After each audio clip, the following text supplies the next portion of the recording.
Welcome. We back in BR again. Like we never left. We got to move in. Just give us a room. Man. Get your room, man. Yeah, got to, man. I'm one of your co-hosts, man, Jeremiah Gray, a.k.a. G-Sportz. Got Jacob Verda in the building. Special guest. Got my guy in the building. LSU defensive coordinator, my dude, Blake Baker. Appreciate y'all having me, gentlemen. Appreciate it. Always you. a good time. For sure, man. I know we've been trying to do this for a minute now. I think last time we did it, was over Zoom when I was at Miami. Yep, you was at Miami, bro. Yeah. And, I don't take for granted you come and fellowship with us, bro. I know how busy your schedule is, especially this time of the year, trying to spend time with family and getting ready to prepare for the season. So we really appreciate you taking the time with us, bro, to talk about, your journey and who you are as a person. But, Blake, we like to start our podcast off talking about your upbringing. Take us back, man, growing up in Texas. And how did the game of football, when did you fall in love with the game of football, and how did it get you to where you at today? That's a good question. So it's crazy. I was really born in Jackson, Mississippi. And so my dad worked offshore. So we lived there. My grandparents lived right behind us and would help my mom. Obviously, my dad would be gone for whatever it would be, 30 days, sometimes 3 months, sometimes 6 months at a time. So they would help raise us. But we moved to Texas when I was 8, and then we bounced back and forth between here, Houston and Thibodeau. Went to Edie White in 8th grade. Paris stand up. Come on. That's it. And so I always loved football. My parents would never let me or my brother. My brother played at the University of Texas. Wouldn't let us play tackle football until 7th grade.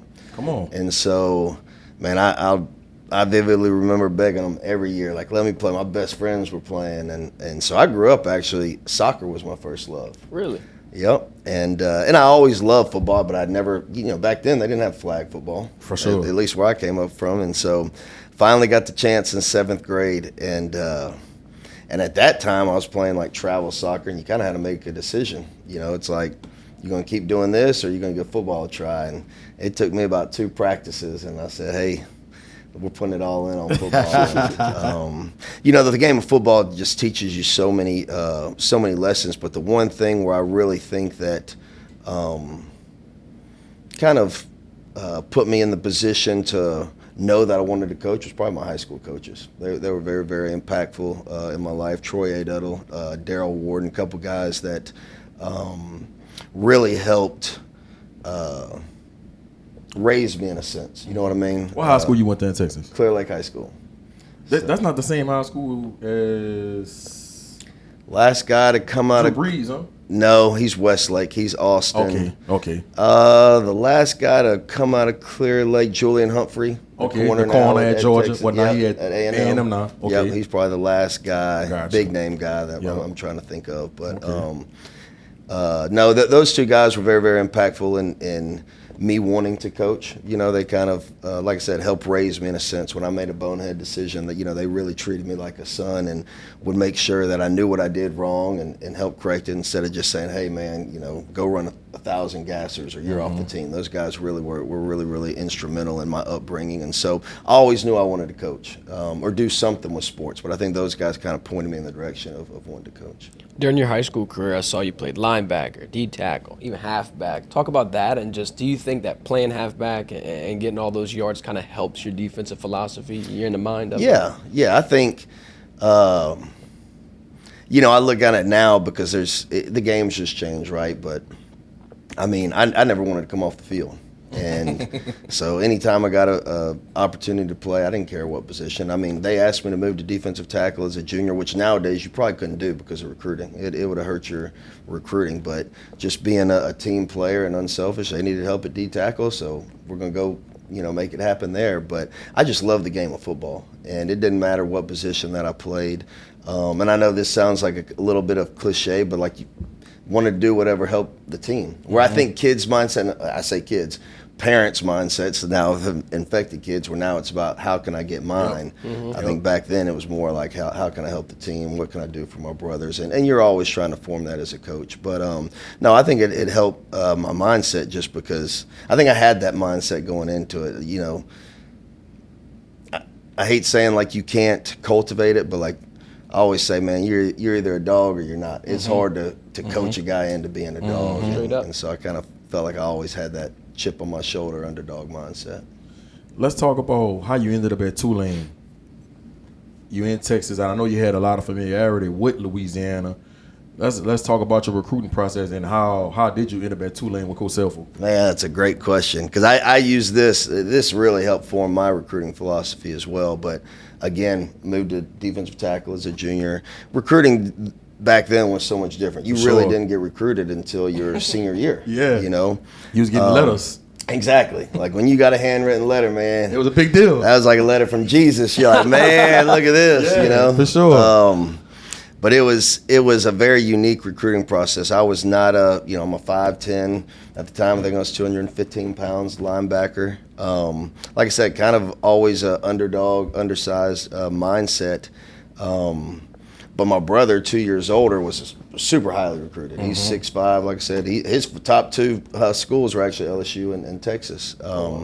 And so I kind of knew how the recruiting process worked, but our recruiting processes were two completely things. And that's something that I try to preach to guys that I'm recruiting now. Like, don't compare yourself to somebody else's process. At the end of the day, you only get to pick one school anyway. And so had several schools come in on me as a senior. But ironically, they would always and I'm not going to put the schools out there, but I remember I was supposed to take an official visit somewhere, and then on Wednesday they just went dark. I'm like, man, this is how it is, but you learn quick. Right. And so actually Frank Selfo was recruiting a linebacker a year younger than me. And, back then it was VHS tapes. There was no huddle. And he had seen, as he's watching the other linebackers, he's like, man, who is this guy? And so he asked my coach, and my coach is like, man, he's kind of been duped around a couple times. Like, unless you're serious, I'm not going to let you talk to him. And long story short, man, Frank Selfo stood on the table and was really a late add to Tulane's class. It was after signing day. Come on. Yeah. Yep. Wow. Yep. I didn't know that. Yep. And I remember those teams, bro. I'm a football historian. I know there was some up and downs. I think 2003 probably was y'all best year. Y'all went 8-5. Yeah. That was and y'all had some guys on that team, bro. Weldy Moore, one of the best running backs to come out of Tulane, and y'all had two pros at quarterback. 2 first rounders. Patrick Ramsey and J.P. Lawson? Yeah.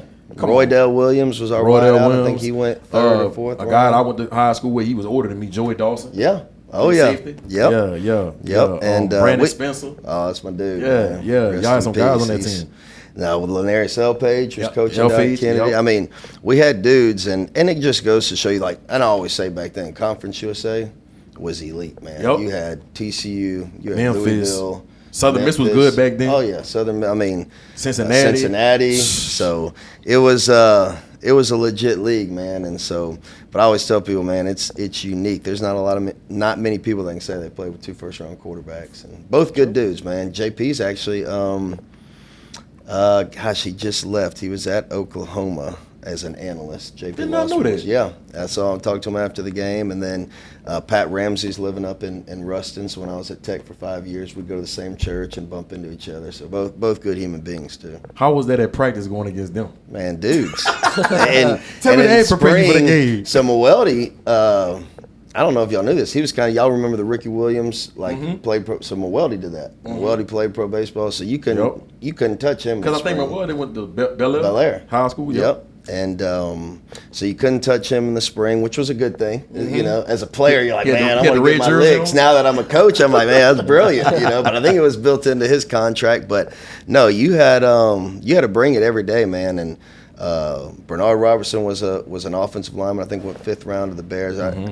It was, and that's how you got better. And the thing is, you look back and you're like, man, you wish you would have had more wins. Like, we were a very talented team, but.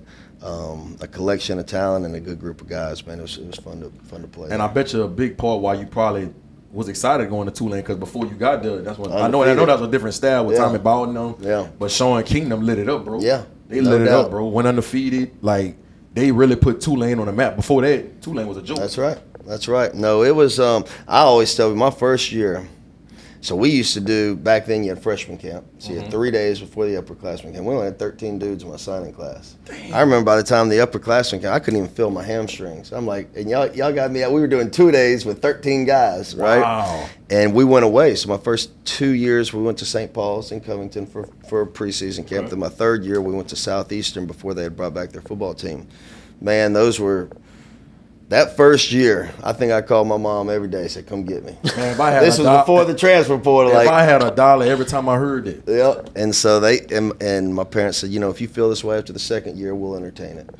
And, man, after that first year, I didn't want to leave. I wouldn't have left New Orleans if it weren't for Katrina. Right, That's the best city in the world, man. And obviously being an hour down the road, it's a blessing. I wish I could have played in Yeoman instead of the Dome. Me bro. too. That was the only thing about Tulane that I used to hate back in the day. It's like, man, get it out the Dome. The atmosphere just wasn't. We did.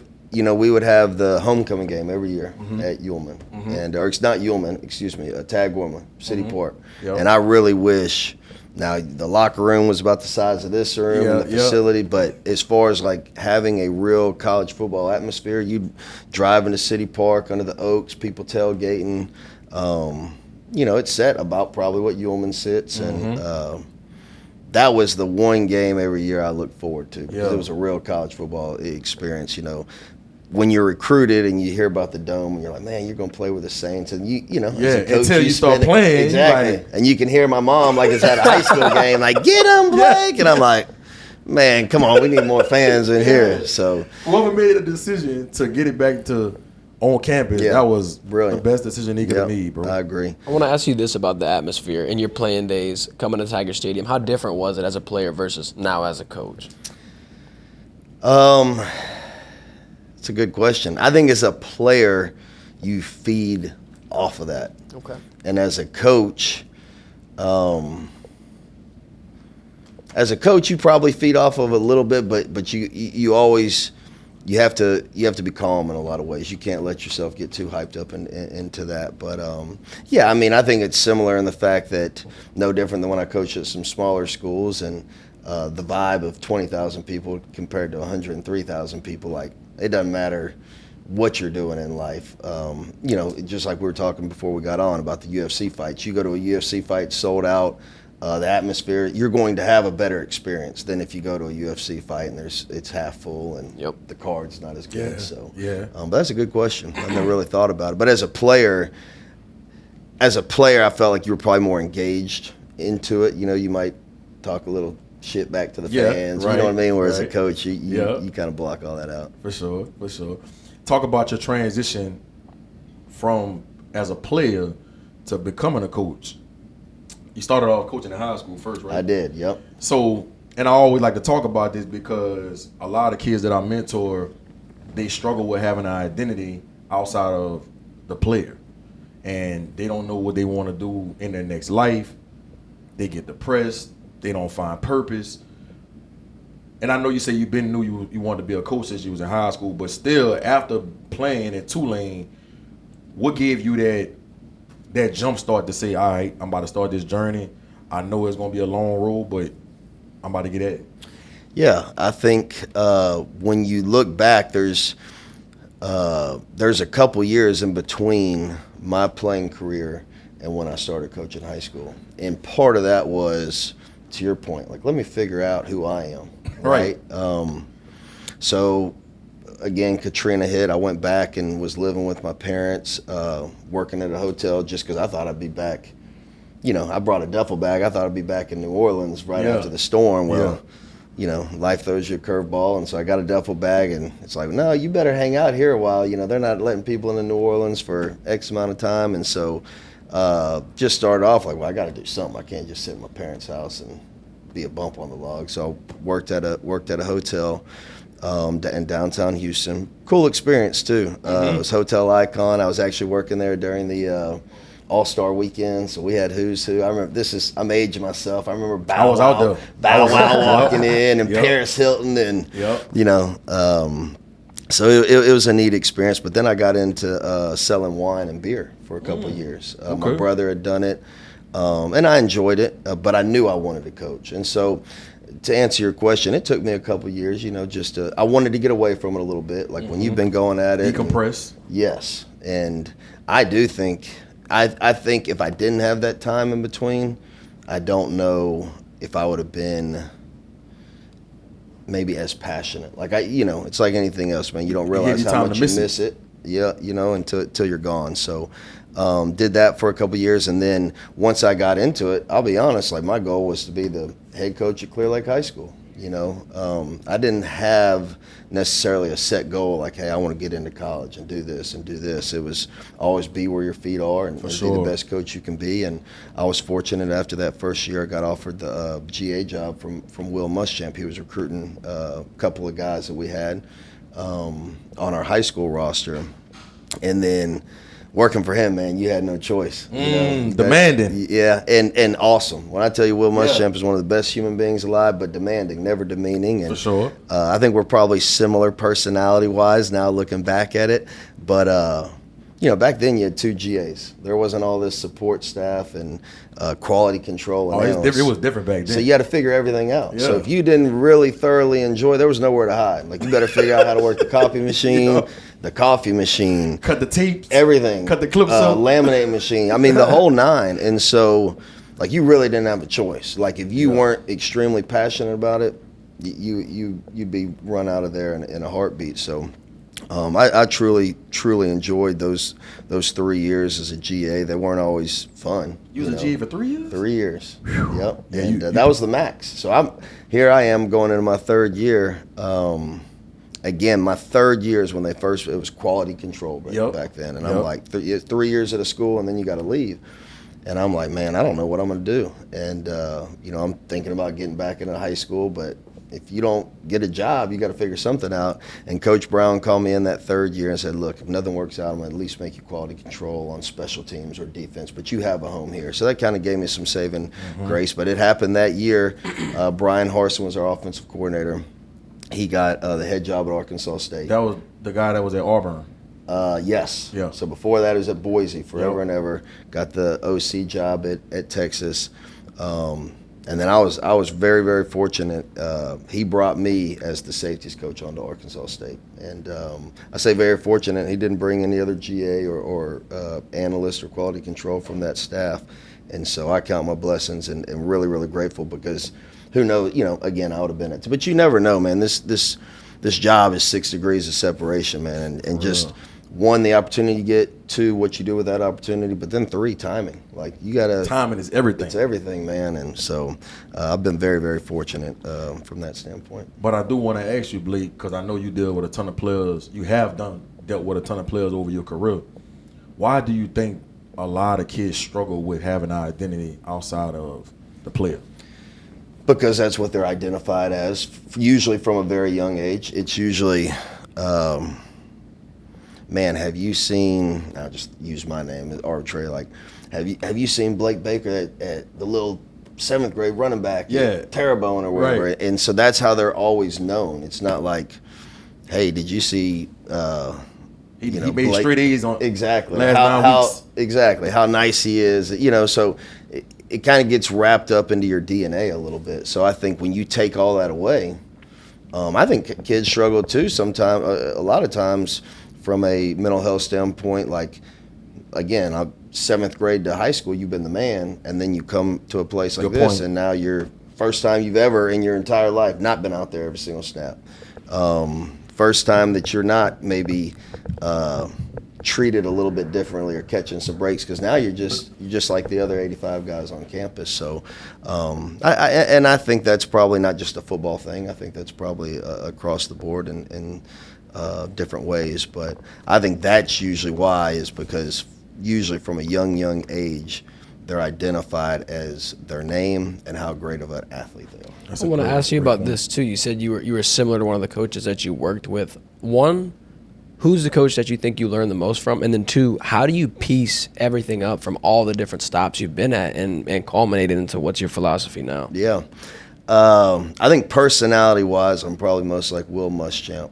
I think I learned the most probably because I was with Will for 1 year. Then Manny Diaz came in, worked with him 2 years at Texas, year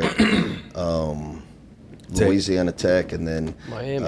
At Miami. So I've learned the most from him, I would say, from an X's and O's. But to your point, I've taken stuff that we did with Coach Muschamp, taken stuff we did with Coach Diaz, taking stuff I've learned on my own, going through clinics, meeting with other coaches. And then to me, you have to make it make sense, right? Like if you have too much too much going on, your kids become good at nothing, right? Yep. And so like whenever I go learn something new, it's like, how does this fit what we already do? And so it can be very, like, I like to teach concepts, but a lot of same as. Like this call is same as this call, except for maybe one exception, you know? And so, because there's 1,000 ways to skin a cat. You could, at the end of the day, though, there's only 11 guys on the field. You can only do so much. So, but if you're trying to do it all, your guys are going to be good at nothing. So I think that's a fine line. I think you got to be multiple in this day and age. I think you have to be attacking. I think if you just sit there and 4 down quarters every snap, offensive coordinators are going to lick their chops and pick you apart. So, but I'm always looking to grow. And if you just do what you've always done, same thing. Offensive coordinators, they got the game plan on you from years, and you haven't changed, man. They're going to figure it out. Can't be stuck in your ways. That's right. And I think I have a really good staff, support staff too. I think they're always looking to help me grow too, so it's been good. I love this about the way that you coach. I got to say this. First time I ever saw you walk out there, man, you're wearing cleats. I definitely had to break that up. Tell me about that. I've never seen a coach strap up and be one of the boys. It looked like you could get a mic and say, let's go. Yeah. No, we did a little bit of that in the bowl game. we were low on bodies going into bowl practice, and I think my shoulder paid the price more than anything. But no, I just feel like Skip Holtz used to say it all the time. Like, the players are going to follow your lead. So if you go out there and you got low energy and again, the other part of it is be who you are, right? Like, I'm not trying to go out there and be somebody that for sure that Blake Baker's not. And again, there's guys, Dave Aranda, for instance, was extremely successful, but he was who he is, though. And so the players are always going to see that first. Like, I always say, you have 100 set of eyes on you at all time. If you're being somebody you're not, they're going to know. They're going to figure it out. Yep, and usually pretty quickly, right? So it's kind of who I am naturally. I think I'm a high energy and optimistic, and trust me, wish I could go out there and give you 1 or 2 snaps, but it's just fun. Like, we're blessed to do this, man, and trust me, there's been a lot of changes in college football in general, and there always will be. And like, if you get so hung up on that and all the negatives, man, you're gonna be negative and miserable yourself. So I think you got to continue to adapt, continue to grow, and like I said, I love being out there. It's like my favorite part of the day is getting out there on the grass with those dudes. I definitely got to go back to the 2014 to 2018 or 19 run at Louisiana Tech. Talked about it with Joe Salone when he came on the pod, and that was a time at Tech where, and I don't mean no disrespect when I say this, but I just, for the life of me, could not understand how y'all was getting all them pros. Like, bro, no, there's no disrespect. I can run off. I think that's a compliment. I can run off so many names, and I just remember saying, like, bro, Tech must have got y'all. I said they must have some NIL going on before NIL because the pros y'all, Vernon Butler, Jalen Ferguson, Amik Robinson, Sneed. Like, bro, I could Xavier Woods. Bro, I could go on and on and on. Some dudes. Dixon. Yep. The running back. Yep. Like Carlos Henderson. Trent Taylor. Yeah. I could go on and on. Yep. Take me back to that time. What were y'all doing as a staff to be able to lure those type of players? And I know all of them wasn't highly recruited. Some of them was some diamond in the rough. Yeah. So how were y'all able to get them players? But not only that, Blake, y'all was able to identify what other people couldn't. Yeah. I think and recruiting obviously has changed so much. But that was – I'll put it this way. In 5 years at Louisiana Tech, I got on a plane one time. Wow. That was it. We drew a 6-hour circle around Ruston. I think we had a really good staff. For sure. We had a bunch of young guys that were go-getters that were going to turn over every stone. But when you're only going 6 hours, like, you really have time to dive into your area, right? And get to build relationships with coaches, get to find out what makes the kid tick. Does he love football? All those things that are getting harder and harder to answer because it's almost like you're speed dating a little bit. You know, you're flying in somewhere for a night and then you're getting out of there. Yep. Like, you don't really know. The coach doesn't really know you. You don't really know the coach that you're recruiting the kid from. So it's just different from that standpoint. But I think we had a really good staff. I think we had a really good recruiting game plan. And then the third part of it to me was the development factor. And a lot of that, I got to shout out my guy Kurt Hester, man. Man, I was gonna bring up Kurt, bro. He's praying for him. Yes, and my family. So he trained my wife. What? Yeah, my wife's from Mandeville. He trained my wife, and her two best friends were actually at the house this weekend, and they built this lemonade stand, and all donations went to. That's cool, bro. To Kurt Hester. And, shout out to Kurt, bro. But he is an unbelievable strength coach, and the way that he got our guys to buy into the brotherhood, and I always thought he was cutting edge when it came to training, but his biggest asset was the way that he got those guys to bond together. And the mentality. Yes, and so, I think it was a mixture of all those things, and then when you look at, like you said, some of the diamonds in the roughs, like L'Jarius Sneed, his only other offer was Arkansas State. He's 30 minutes down the road from us. He went to Pineville? He went to Minden. He went to Minden. And so there's some stories like that as well. There's also some Trent stories. Taylor. Trent Taylor's another one. But Amik and Jalen are some stories where you're hanging on for dear life because you still have Power 5 schools coming in on them the last minute. And so there's a mixture of both of those. But I do think a lot of the credit goes to Kurt Hester and the staff to identify it and develop them on the field as well. When y'all was going through that time period, were you able to sit back and really appreciate and reflect on what y'all was doing? No, not at the moment. Yeah, not until, because I was young too. Yep. Not until I actually got away from that place, and I'm like, it's like anything, man. You don't realize how good you had it, and you're like, man, that was some of the most fun time I had coaching. One, you weren't on a major stage where like every single call you're making is getting criticized, so it gave me time to grow. Skip Holtz was awesome. I remember one year we were terrible on defense, and at a place like this, man, that might be the end of the road for you. And he called me in, and we watched all the tape. And so he was helping coach the coaches. Skip was phenomenal to work for. Again, I was there 5 years, so in coaching terms, that's 20 years. I thought I'd always be somewhere for 5 years at least, because I thought that was the norm. But no, when you sit back and still talk to a bunch of those guys today, man, like how good of dudes they were too. Like we recruited really, really good guys, really good players. But you don't realize probably how good it was until you kind of step back. Yeah, I was talking to Meek. We had his camp a couple weeks ago, and I went. Matter of fact, we did a podcast after, and we talked about you and just that time at Tech. But I remember at that time, like you say, a lot of Power 5 schools coming on to meet. It was hard for him at the end because he was committed to you guys, but he was wavering. Yep. And I remember one of the things that y'all did that really set y'all apart from everybody, and his dad said this too. Shout out to Arthur. Y'all brought y'all whole staff. Oh yeah. To his crib, bro. Yep. The entire. That's staff. Unheard of. It was, and again, we had a very good plan, right? But I vividly remember the first time I met Amik was actually here at LSU's camp. It's the camp where they showed Justin Jefferson. I remember. I sat there and me and Arthur chopped it up for about an hour. It's the day he got cleared from an ACL. And the first, no, technically he wasn't cleared. His dad signed a waiver, bro. Well, they didn't tell me all that part, man. I know they didn't tell you that. But that's news to me. So I'm gonna act like I didn't hear. Right. But he went out there the first day or the first rep. And there's actually, when they just showed them last year, Amik and Jet going against each other. And going at it. They have the film of the camp. You can see me and Todd Fitch, who was with us last year. He was our OC at the time at Tech, just standing back there watching those two, man. And the first one, Amik threw that dude into the Gatorade bucket. I mean, just dumped him. You know what I mean? And the next one, that's when Jet hit him with the corner post. I called Kevin Curtis, was my corners coach. This is the one. Whatever we got to do, this is the one. And so I knew from the moment we loved his film, but I'd never, he's seen him in person. Never seen him in person. Just his mindset, his attitude. I knew that he was a special player, which it's kind of hard to say that based off of one day at camp, but I could just see the mindset, see the attitude.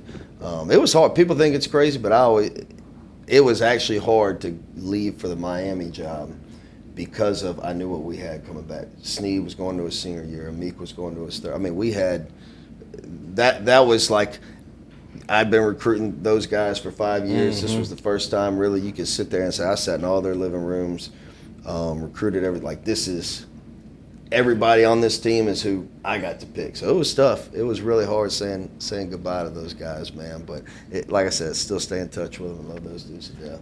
Was that a thing for y'all to bring the whole staff? So not for everybody. Right, for sure. I remember, and I want to say it was on the same little caravan. Again, never got in a plane. It's like we were jumping in a plane and we were in the back roads, man. We were coming from I think it was Kadarian Mason in Mississippi.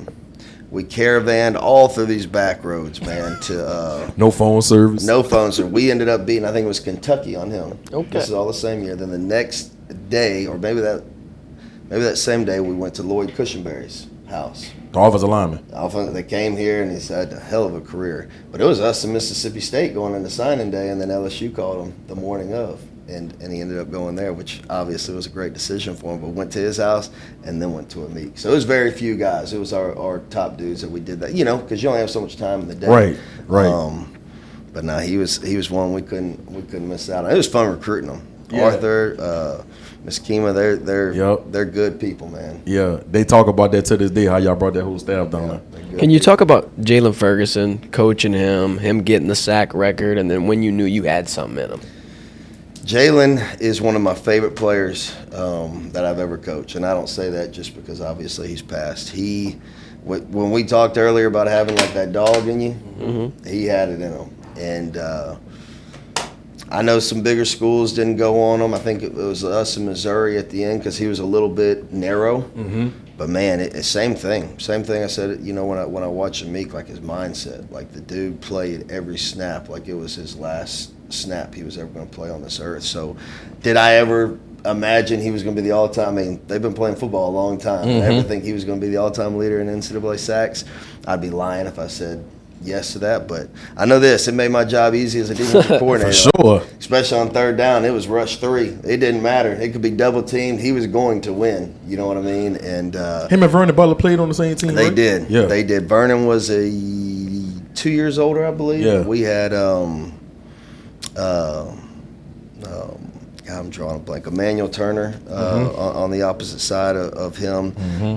That's what I was going to bring up. O'Shea Dugas from Lafayette was an offensive lineman, and he's still playing for Skip's team in the UFL, if mm-hmm. I'm not mistaken. But man, they used to have some wars too, and so it goes back to guys loving football, right? And again, once they get to college and there could be distractions and all that, but you have a good idea. If you're really recruiting a guy and get to know him and have an opportunity to go watch him practice or play the game, you know what you're getting most of the time, right? And what their love is for football. But I think it's more important than ever do they love football, because it's changed, right, with NIL. And there's a lot of ways to get very, very comfortable in today's climate from an NCAA football player. I mean, some of these dudes are making a lot of money. Yeah.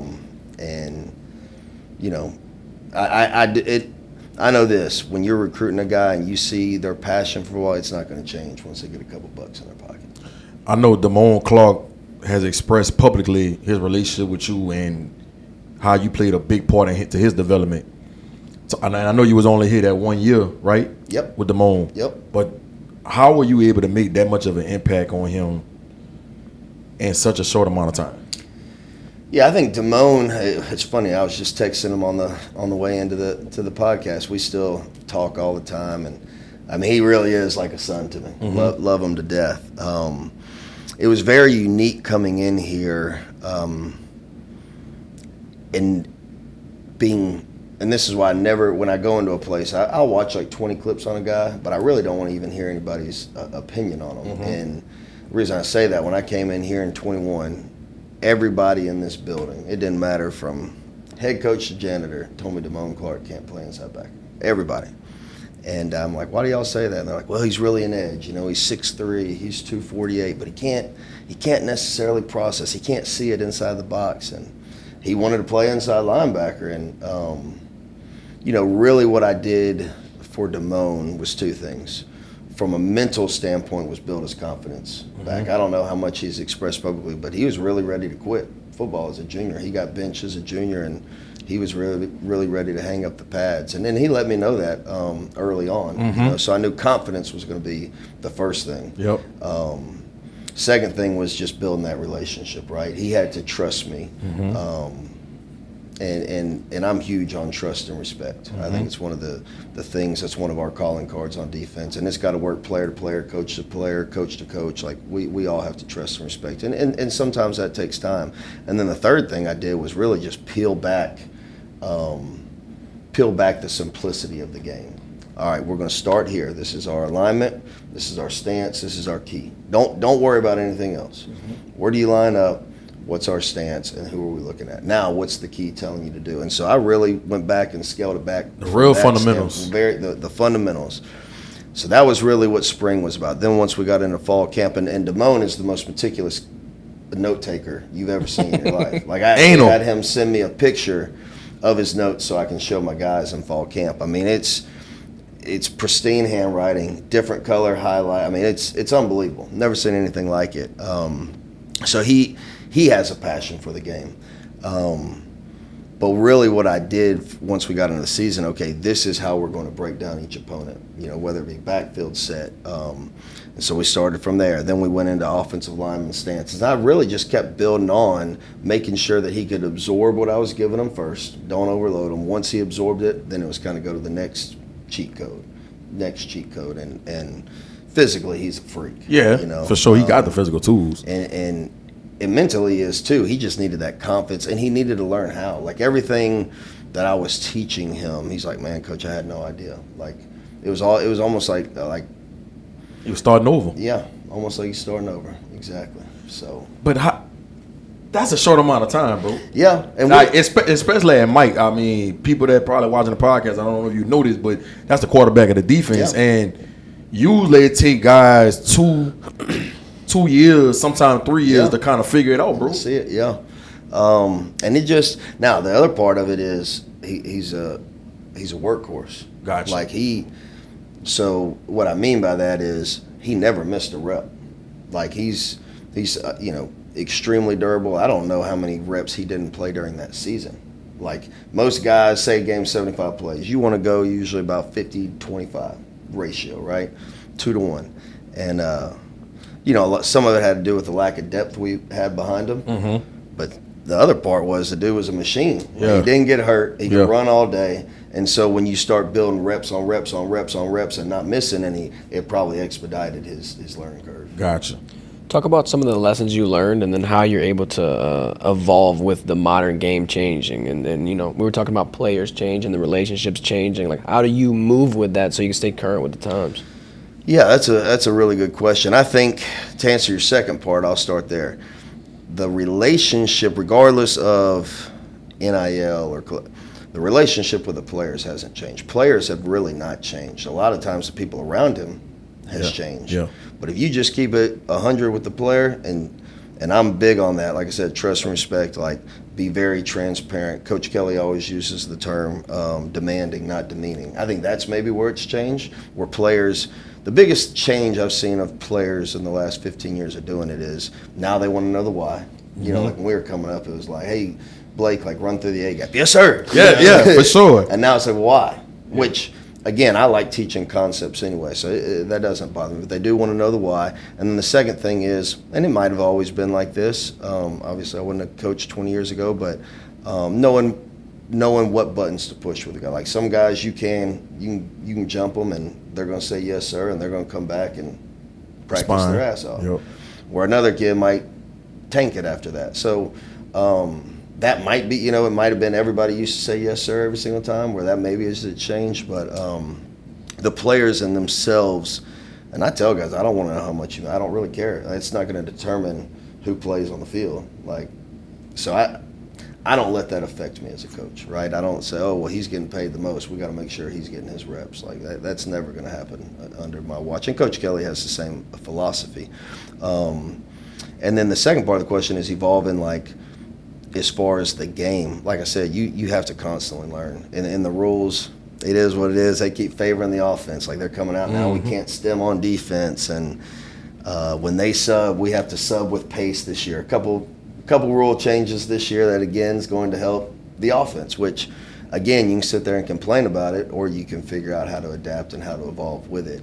And there's so many coaches that spend way more time bitching about it than figuring out a solution. And I think that's kind of what separates some coaches, in my opinion. But, once you come to terms where they're always going to favor the offense when it comes to the rules, because points put fans in the stands, you'll be all right. Everybody, since you've been here, want to talk about how you want to utilize Harold Perkins. What you going to do with Harold? Are you going to let him rush the pass? Or are you going to let him be a true backer? Whoop-de-whoop-de-whoop, whatever. But how, as a coach, and this is not for Harold, this is for any player, how, as a coach, especially on this level, do you put a player in position to help the team win, to do what's best for the team, but also put them in position to be evaluated properly by the NFL? Yeah, that's always the catch-22. A lot of the times, I would say it's kind of twofold. Sometimes it depends on what other pieces you have around them. Like, is there an opportunity where we can mix and match them, use them in different ways? Sometimes it's up to the players. How much can they? How much can you package it where they're not getting paralysis by overanalysis, where you're putting too much on their plate? So I think all those things come into play. To be honest with you, a lot of times, if there is some like 50-50 or some uncertainty, or you feel that uncertainty from a player, I ask the player, where do you want to play? And it's my job as a defensive coordinator to get the best players on the field and then accentuate their strengths. Right. And so I think, again, a lot of times coaches will say, well, this is what we do and this is how we're going to do it. And it's something, again, really after the 2016 season at Tech, I learned the hard way, because I was always raised press man and, be aggressive. And we weren't very good on defense that year. And that's when we sat down with Skip. And, it's easy to say, oh, well, if he would have done this or he would have done that or he could run faster, At the end of the day, man, you got to be able to put your players in the best position for them to make plays. And so you saw a little bit of that last year. Like, we ran, I tease, but it's the truth. We ran more cover 2 in my life last year than I ever had before. And it gave us a chance. Like, when you look at the Ole Miss game, for instance, we kind of gave them fits, especially down in the red zone with doing some of that. But if I were to ask some of our guys to sit there and play press man for 70 snaps last year, it would have been a bad deal. So I've learned, going back to your question about evolving and being able to put your guys in positions to do something that they're physically capable to do. Like, it's easy as a coach to say, hey, go do this. Well, if they're not physically able to do it, why are you demanding them do it? That's bad coaching. Yeah, so for sure. But it's like anything else. It's trial and error, and I've learned that over time. But I do think there's a lot that goes into it to make sure that you're putting them in the best position to make plays, but also giving them the best chance to make it once they get to real money. Throughout spring, can you talk about the challenges of having Witt and Harold on the sideline, but also sometimes it seems like a blessing in disguise. You get the young depth out there now. Yeah, and I think it was. I wish that in a perfect world, and it's worked out well. Like, we've had a chance to work with him in the summer at some, but Witt had 1,000 snaps or whatever it was at will. Where Perk, I think we moved him out to star for the last game or two. I wish he'd have been able to get a little more reps out there, but he's done a really good job. He's very, very dialed in when it comes to the mental standpoint and studying the game and getting one-on-one film sessions and paying attention when he's out there. But it's all in the same breath. It's a blessing for those young guys to get reps. This year 2 into the scheme, I was able to work West and Demone around at Mike and Will to give us a little bit more depth from that standpoint as some of these young guys continue to grow. So it's a blessing and a curse. Yeah, it's a good thing and a bad thing. Who do you think's not getting their flowers on the defense right now? They got a lot of guys. They got P.J. Woodland. They got a lot of young cats, Gabe Relaford. But who would you put the crown on? Like this is a dog we need to watch. Somebody that's unappreciated. It's hard. This is going to sound like I'm dodging a question. It really is hard to name one guy. Right, and the reason I say that, man, like I do believe we are very, very, very talented across the board. And a lot of the guys, to be honest with you, haven't necessarily been in purple and gold before. When you look at, all the transfers we have, young guys that have been but necessarily haven't got out there and got 50 plays. It felt like, I'll put it this way, it felt like every single day in the spring, I could have, if you would have asked me that question, I would have gave you a different guy's name after every single practice. One day it'd be this guy, one day it'd be that guy. So if there wasn't so many of guys that I could say, oh, it's him, I literally could sit here and name 10 guys that by week 6, it could be like, holy cow. Like, yeah. This is who Coach should have said, And so I do think we have a very talented team. I also think that with that talent comes competitive depth. So, like, again, a guy at one position might have had a hell of a day. Well, then the next day, that dude's like, shit, I better boom. And it might come from the same position, 3 or 4 days back to back to back. But that comes with competitive depth. With the program turning around like that, adding players from the portal, how do you establish an identity, be able to preach it in an off season? And then also, do you think right now, I've heard Coach Kelly talk about this, is this one of the most talented defenses that you've been coaching? Absolutely. Top to bottom, depth-wise, I would say it's a very talented defense. As far as the culture, I think the guys that we brought in, like throughout the selection process, again, it happens much faster in the portal, but you have to do your homework. You have to be willing to. It amazes me. Sometimes a kid will transfer from our team, and I'll talk to the defense staff. Hey, did such and such school call you about Johnny? And they're like, no. And I'm like, it just blows my mind. Yeah, we all know each other in some form or fashion. Right. And so in some ways it's easier with a speed dating process to get an honest answer on a transfer because you're hearing it from a guy that maybe you've worked for. You're hearing it from a college coach, right? That's going to give you real information. Real information. And you know who that coach is, so sometimes you take it with a grain of salt, especially like when I call strength coaches, for instance. Like, that doesn't – a strength coach's opinion of a kid is usually based off of the weight room. Well, not all really good football players that love football are great in the weight room. So they might go, man, this dude, he slacks in every workout. But then you talk to the position coach, like, dude works his ass off. He loves football. He's in the film. So you got to take those things all into consideration as you go through it. But, no, you have to do your homework, though. Like that, and so the guys that we brought in, we did our due diligence, man. And a lot of them are going into what I call their contract year. So different mindset. Sometimes they just need a fresh start, right? And we got a really, really good group of guys that we brought in, already acclimated with a really good culture. It's one of the best as far as talent, but it's one of the best. And we haven't played a game. We haven't had adversity. But from a culture standpoint, this is one of the best cultures I've been around. For sure.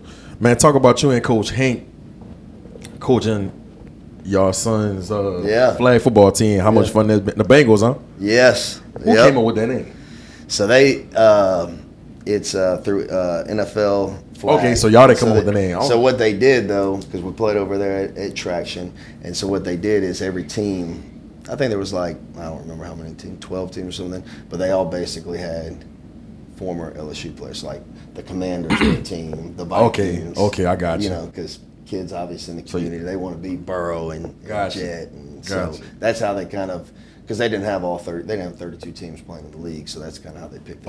Okay, yeah. But so talk about you and Coach Hank coaching y'all son's team, man, and how much fun that is, and do y'all get in a battle with, what you gonna call a defense? Oh yeah, call how does that work? No, it was a blast. We actually decided like last minute to do it. It was a spring league, obviously, and I think they were putting it on for the first time. And Austin's Thomas's kids were on the team too. Okay. And so Matt Flynn's son was on the team. Okay. Yeah, Man, y'all start study. And Y'all start study. so it ended up being kind of last minute. And at first, I was just going to take on all the responsibility. Well, Hank came out there. I'm like, so I called the first series on offense. Touchdown. I'm like, this is too easy. So I give Hank the playbook. I'm like, if you're going to be on the sideline, you're the offensive coordinator, go ahead. So then it gave me a little bit of room to talk trash. Right, Come on, right, man. I'm one for one. Right. But no, we definitely I mean, there's some strategy in it, you know. Do you go for it on fourth down? Yeah. Do you not? And so we had a blast with it, man. Our kids did. And the coolest thing, though, and the reason we did it, to be honest with you, is so when our boys were all around each other, like in the fall, they're all going to know each other like the back of their hand. Like they don't necessarily go to the same schools. So the opportunity for them to be able to play a sport together, and then obviously the camaraderie, like they see each other now at the baseball park or whatever, and what's up, dude? Yeah. So that's really the reason we did it. Now, what came of it, I think it made Hank and I closer. It made our families, our wives and stuff closer because they're going to the game. Right there. And it helped teach our kids, like, life lessons. Again, even though it was a flag football short season, you know, you're teaching them that, you know, you get scored on, you can't hang your head, and so it was a lot of fun, man. We had a blast. Y'all won it. What happened? What's the verdict? We got second, man. Oh, nobody remembers second place. I'm going to preface this now. So, and I'm not making excuses. I'm just calling it like it is. Okay. So we signed up for an 8U league. Well, like my son's 5. One of Hank's sons is 5 or 6. Okay. Anyway, they didn't have enough teams, so they put us in a 10U league. So the teams that we played necessarily, we had babies out there, man. Okay. We were playing up. That's pretty impressive then. So, but y'all came in second? We gave them second. That's pretty impressive. It was when y'all played with y'all got to know the other coaches too, man. Like it's a good group of dudes out there, you know, on the opponents, coaching them and getting to know them. And it's funny, man, learning about it now. Like I was talking to one dad who's on our team, and man, they got travel 7-on-7 for 8U. Like they were playing in Tiger Stadium, and this is all news to me. You know, so it's big now. It was big. Yeah, it was cool for sure. What does it mean to be able to get that family time, and then also talk about that balance between coaching and family, and then off the field? Yeah, I think my wife would be the first one to tell you. I think as my kids have gotten, maybe I've gotten older too, but I think I've gotten better. It's hard to say the word balance. It's never going to be, but I've definitely gotten much better at kind of separating the two. Like when, for instance, last year I didn't take a day of vacation. I was here every day, and it was different first year in the scheme and all that, where, shoot, this year, man, we just traveled the freaking country. I was gone for 17 days, you know, and so I know this. Where you went? Man, we went everywhere. Went to Disney, went down to the Keys, came back to Baton Rouge, went to Yellowstone National Park last year up in Montana. That was my first time up there, and then came back this weekend for the fight. So I know this. For the first, however long I've been doing it, 15 years, I'd have never done that in my life. But I think it just, you realize, like, the world's really not going to change that much with you being in it. And honestly, like, I feel like the players need a break from me too. You know what I mean? So it is a balance. I don't think it's ever going to be 50-50 balance. You know, you're trying to slide the scale 70-30. But I'll say this too. The guys that I've worked for from a head coaching standpoint have been really, really good to work for when it comes. And they've really taught me. They've helped me become a better father. And they probably don't even know this, but become a better father, better husband by seeing kind of how they maneuver and allow, for instance, Coach Kelly, Coach Drinkwitz, the last two guys I've worked for, I helped coach my son's flag football team in Missouri. Well, every Sunday, Coach Drink and Coach Kelly the same way.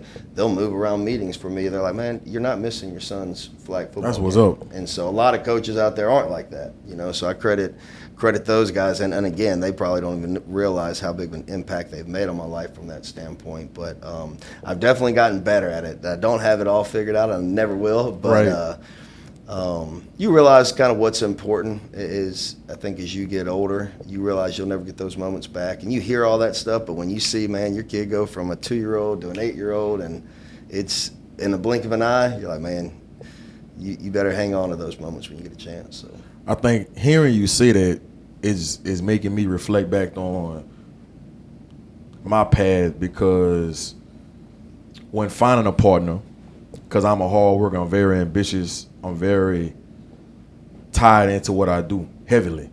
And so having that balance and having a partner that understands your passion for what you do and being your number one fan, I think that's difficult in this day and age. So, I mean, you don't have to go into detail, but how would you explain to somebody like me or anybody that's trying to find a partner to understand their passion for what they do and be supportive of it? Yeah, no, I think it's a great question. I think anybody that's been highly successful in whatever business, but especially coaching, I would say that a big reason they've had, and they'd be the first one to tell you, the success they've had is finding the right partner, right? And so I always laugh, but me and my wife dated for 5 years before we got married, and I always laugh because I said, I started off in high school, and then had, if you can get through the high school days and the GA days as a girlfriend and fiance, like they're gonna stick with you through everything. For sure. That was her tryout, 5-year tryout. Test run.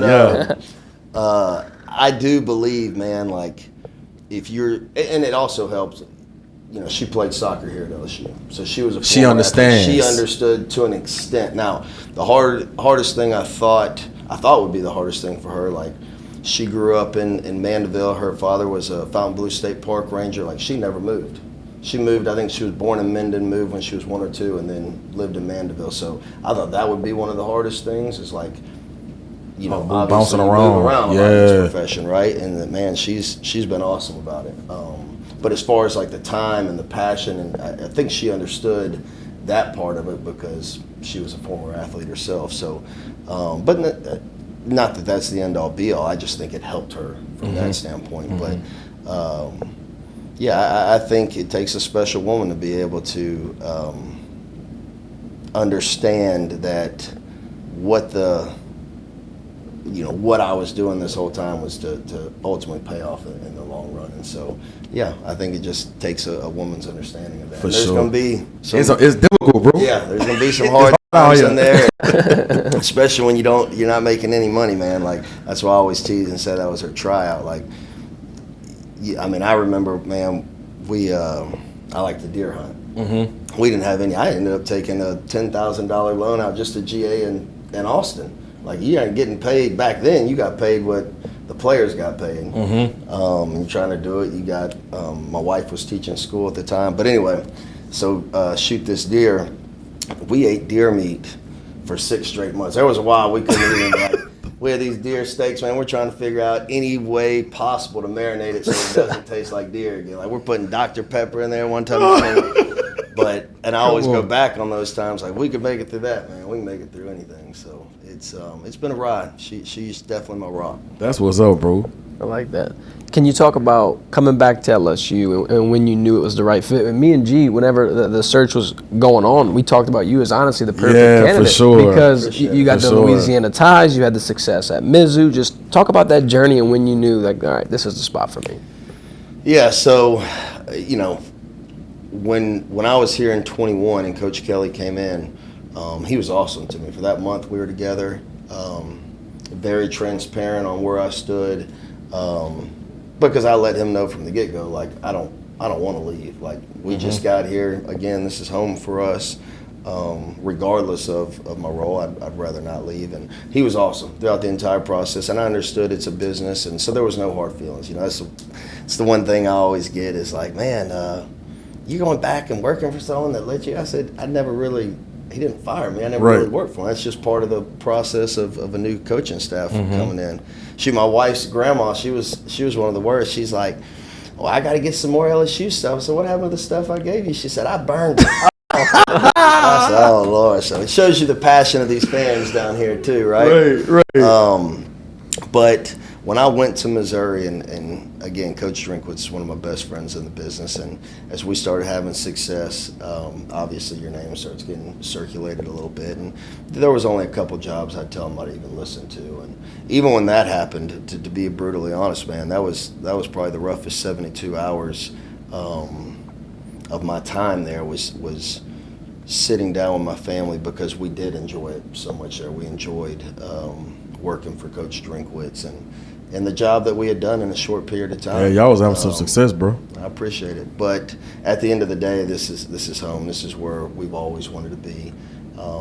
This is where we wanted to raise our kids. And to me, it's the best job in the country. And it's something that once I did get into college, and it's funny because we found it when we moved back here, but my wife was into these vision boards where we made this, you kind of, I guess it's like a, what do they call it, a collage, you put in different, and one of the things I had was a LSU logo and defensive coordinator on it, and so it's all come to fruition. But it was a tough decision, more so from the relationship side. Like I say, Coach Drinkwitz and that staff and I were really close, and again, you're coming off an 11-2 Cotton Bowl win, and you're everything's trending in the right direction, but sitting down and for those 72 hours, I'm sitting down and I'm trying to talk to my wife, and then I got Coach Drinkwitz knocking on my door and recruiting the hell out of me. And so I understand a little bit what these young men are going through at 18 years old, but at the end of the day, you got to do what's best for you and your family, and this was by far the right decision to make. For sure. I want to take you back. I remember when you was at Miami, and Kyron Lacey was in high school, and I remember me and you was talking about Kyron probably like the summer going into his senior year, and he was like, gee, I like his film, blah, blah, blah, whatever like that. Season going on, and then y'all end up offering him. And Coach Stubbs was the receiver coach? Yep. Y'all came to like a practice or something? Yep. And I remember you calling me and saying, gee, we want him. We trying to get him on the official, blah, blah, woo. And I don't know if you remember telling the story at the funeral when I said he wanted to come to Miami. And then he ended up saying, he said, gee, if I go to Miami, I ain't going to never go to class. Yep, I remember that. No, I love Kyron, man. He was the one thing I'll say, and for whatever reason, I don't know exactly why, maybe because we're both Irons, but man, we hit it off right away. Even in the recruiting process, then once I got back here, we had a lot of fun out there on the Ponderosa, man, talking trash. And, I was his biggest fan, and I love what you're doing, by the way. From and I love what Hank's doing on Twitter. But my father took his life, so mental health is. Damn, I'm sorry to hear that. I never knew that. My father-in-law. I'm sorry. Yep. So it's very personal to me, and I love the support that's being shown out there, obviously through Kyron, but for mental health. Because it's something real that people don't want to necessarily talk about. That might be one of the biggest changes, going back to your question earlier about like how are kids different. I mean, I could not imagine growing up in this day and age with social media and everything you do is being criticized. One minute you're the hero, next minute you're the guy. And so I just, mentally, and I tell our guys, I know even as a coach, when social media first started coming around, you start paying attention to that, man, it can mess with your head. And so, I told them, I teach them, man, I can teach you how to turn off all your notifications, all your messages, and pay attention to the only stuff you want to pay attention to, because I think that's a big part of it. But I truly appreciate you putting it out there, man, and I think it's something, again, I think it's being talked about more and more, but probably not at the level it needs to be talked about, because these guys are and not just college football, but in general, man. It's one of our principles on defense, core values, is always compete. And I tell guys the reason that's number one is because I think in today's generation, guys are less likely to always compete because they're afraid to be put on blast on social media. You know what I mean? It's just a different world we live in. So, but I think it's really, really cool what you're doing. Nah, I appreciate that, man. When me and him would be talking throughout the season and fall camp, he'd be like, man, me and Blake was talking buku noise today at practice. Oh, yeah. And he said he used to always get his juices going, get his competitiveness flowing. I think we fed off of each other. For sure. Blake, man, talk about, I seen that you're a Houston Rockets fan. Oh, yeah. Me and my guy Jigga, we two big diehard Rockets fans. Love it. I've been a Rockets fan since '94. There you go. Right. That's So what I tell people. I grew up in that era. Yeah, where- I was in 4th grade. That was Yeah. one of the time when Dream them was there and stuff Dream like that. Shake. Man, what's your take on what the Rockets doing, bro? I like it. Are you happy with the trade with KD? And do you think we should have traded away the young buck? Jalen Green. You had to give away an asset to get an asset. Yeah. I think if you look, and I knew going in to that series last year, and it became very obvious, like in my opinion, the only thing the Rockets were really lacking was a true scorer. For And sure. you got arguably the best true scorer that's ever played the game. For sure. And so giving away a young asset, I almost think like him and Thompson were very, very similar. And so I think you're getting a little more variety on the team, ways to score, where I think those two guys are elite defenders. Jalen Green, not really a true. He's a slasher scorer, but like when he got in the playoffs, man, it was hard. Yeah, for him it to was get tough loose for him. After what was the first or second game he went off, Yeah. and then they put the clamps on. Yeah, him. for sure. Where it don't matter how many people you put on KD, he's still gonna get 32. you Yep. know? And so I do think that if you're looking at how can we make our team better for next year, the next couple of years, I think it was the right trade. Who knows, in 4 or 5 years, Yeah. we might be looking at it like when it was KD and Harden and Westbrook. Like, man, you had all them pieces, Yeah. We may look at it like that in 4 or 5 years, but to give them a chance, I do think they have a legitimate chance now to make a run next year. For sure. Initially, I told Jacob I was not happy with the trade. I'm like, KD, 37 years old. Get like 2 years. He probably got a year or two left in his prime. We giving away Jalen Green. He's only 23. What are we doing? I don't feel like this makes us a championship contender. But I was being a prisoner of the moment. As time went on, I'm very excited about what's to come with KD and the Rockets. I think that when I heard Udoka's press conference on the whole trade and the team and after the draft and things of that nature, I'm excited about what's to come. So I think we got a chance to get to the final. I know the OKC Thunder gonna have something to say about that. Yeah. But I was saying it during that series. I'm like, man,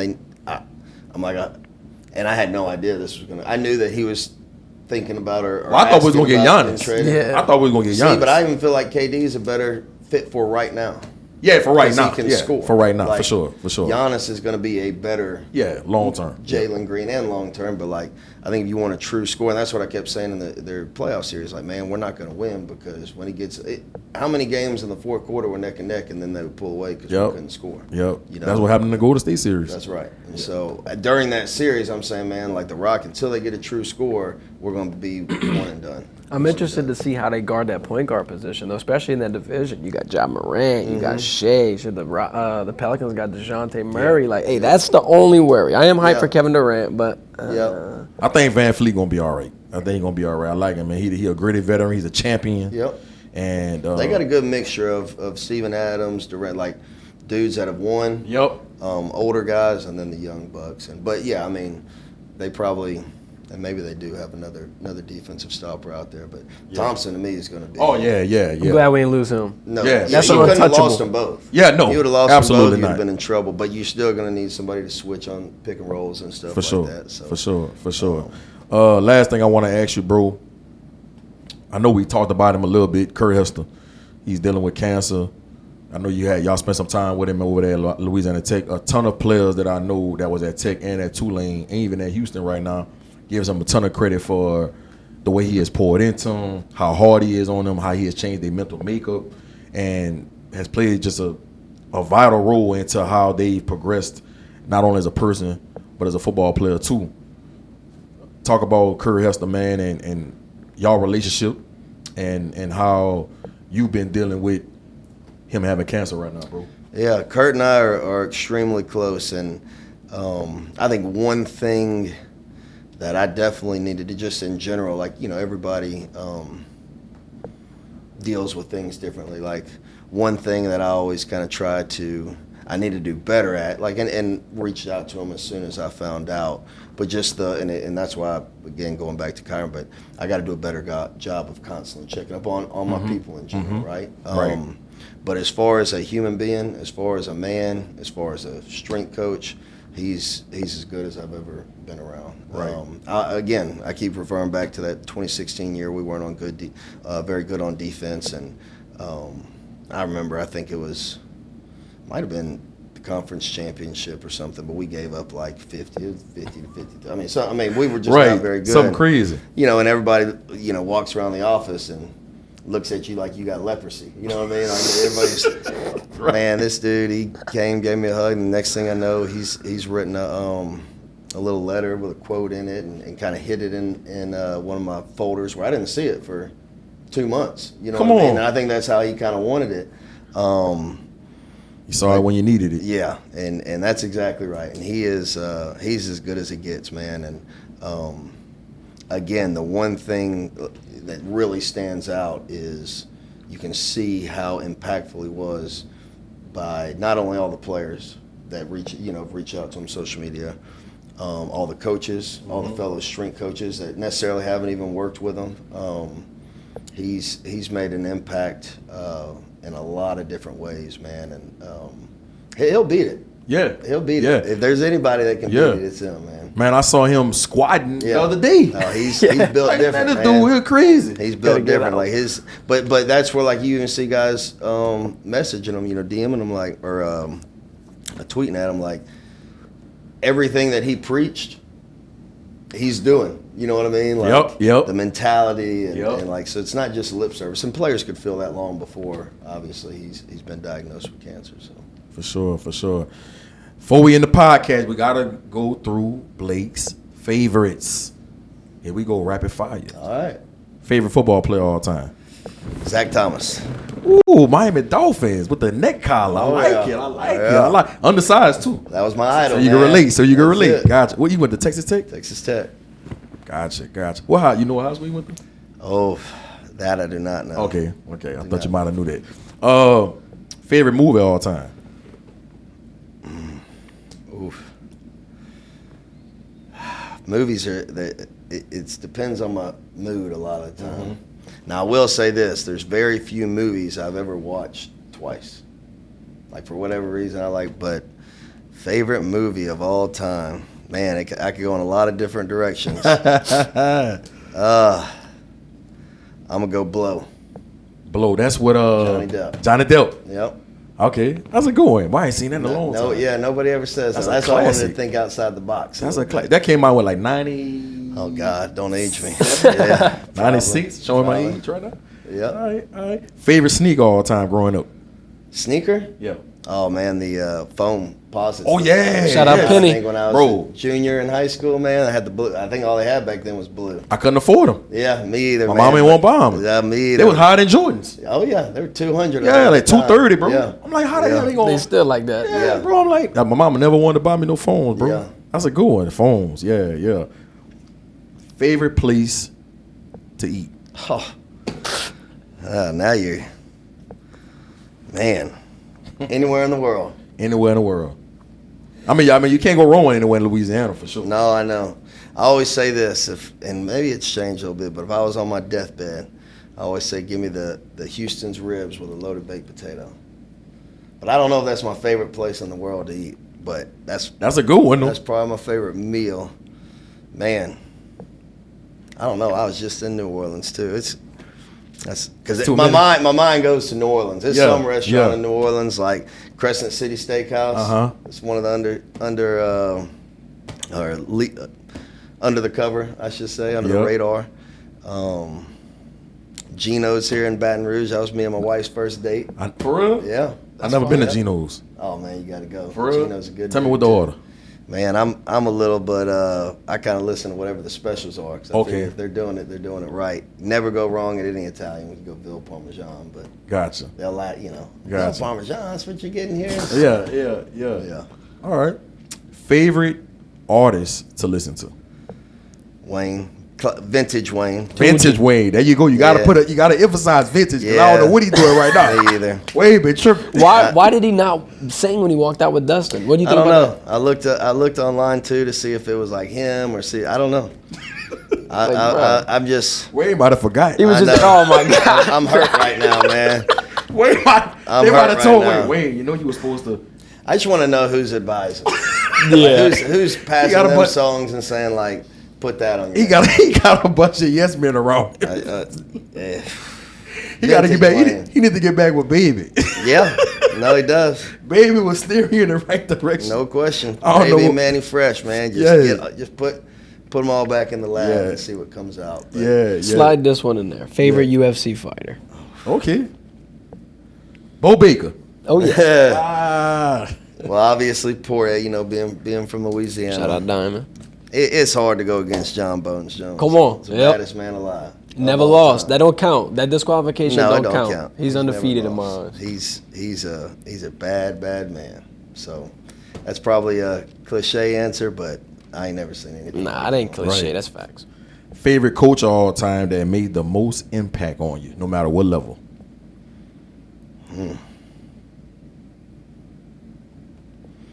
I mean, again, as a man, probably my high school coach. As far as a young man, right?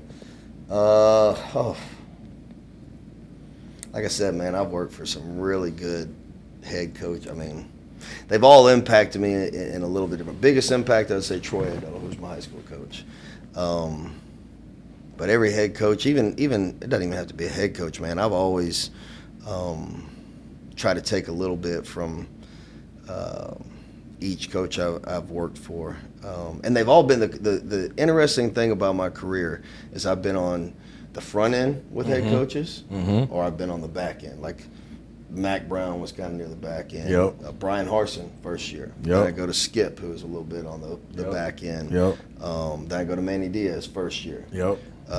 Then I come here, Coach O, back end. Yep. The front end with Eli Drinkwitz, and then obviously Brian Kelly. So they've all impacted me in different ways because I've been at different points in my life, and they've been at dramatically different points in their life too. So, man, that's a tough. But as a man coming up, Troy Addo and Darryl Warden, defense coordinator and head coach, man, still talk to those dudes to this day, man. Toughest offensive player you had the easy. game plan for. That's easy. Pat Mahomes and Jane Daniels, 1A and 1B. That's a no-brainer for me, man. Like So when Pat was at Texas Tech, you was at Louisiana Tech. Sure did. That was a shootout. Shootout. It was a shootout. What, like Oh, yeah. 62, 52 I hope it or wasn't something that crazy much, like but you're that? probably right. I'm sorry. It probably My was. bad, bro. Dude, I mean, the funny thing with him is, back then Gruden had his, it was on ESPN, the Gruden quarterback. Man, they play that every single day, 3 times a day. So that whole month leading up to the draft, my favorite play here, Patty, is when you roll out. This dude literally rolls out to his left, throws across his body, like total distance, probably 70 yards. Yeah. Over, our safety started cheating up because dude scrambled. Like, nobody on earth can make that throw. And this dude drops in a bucket, man. I'm like, and then Jaden, I told Jaden the same thing. I met him for the first time last year at Pro Day. I said, I'll be honest, man, I'm not just saying this because you're standing in front of me. But besides Patrick Mahomes, and again, 1A, 1B, put them in either order, you're the best player I've seen in person and hardest to game plan. There were several times we had Jaden dead to rights. I watched that game. It was back and forth. Back Yeah. and forth. And Came down to the end, which I missed the field goal on. at the end? We missed field goal and then threw a pick 6 to Major. Burns. So, I don't know if it was yeah. a pick 6. I think it was, but the last drive of the game. Yeah. That's what it came down to. But we'd have, again, you're trying to put your best players in positions to make plays against their best players, and we had a linebacker. He went 3rd round, really one of our best players. You had a good age that year. Yeah, went 1st round. Darius Robinson. Yep, we had some yeah, players, Robinson.